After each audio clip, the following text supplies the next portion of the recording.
trái cái lò xưa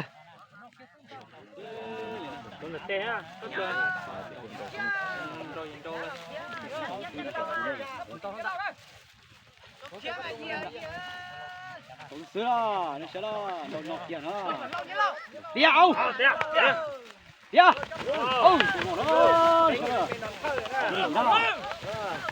ôi tiền là chú gì đó tiền ôi khó khó tiền cái chú tiền gì cao ai nhớ chú gì đó ôi chỉ có tiền luôn đâu hai tiền này đó để các bác cái đó đó nhỏ hai chỗ đấy đấy tí giờ tớ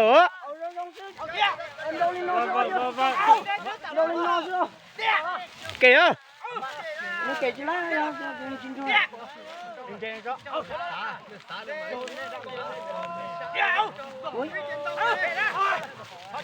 bỏ luôn vô hai nó vô nè, tôi chỉ cho cái tỏi chỉ cả thiệt thế nào. ôi Luôn to chạy. ôi giời chua nó rồi tớ bé ôi giời tớ bé khô cá đấy chúng nó tớ bé đi ô các bà cổ dê á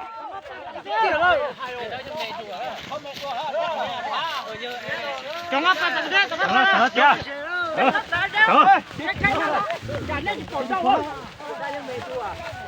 chua rồi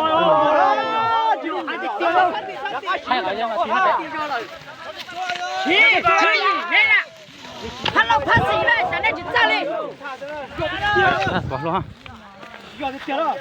tiêu Đây nó nhổ xa xa rồi. tiêu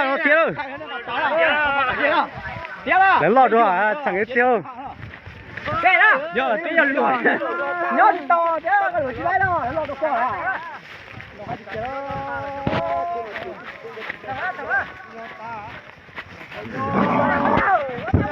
thôi rồi thái mà thôi giờ kia nữa có kia tụng cái vỏ có kia tụng còn chưa có tiêu yang kia à không sai được tiêu cái mấy đứa ấy yang kia nó không sai là thằng được tiêu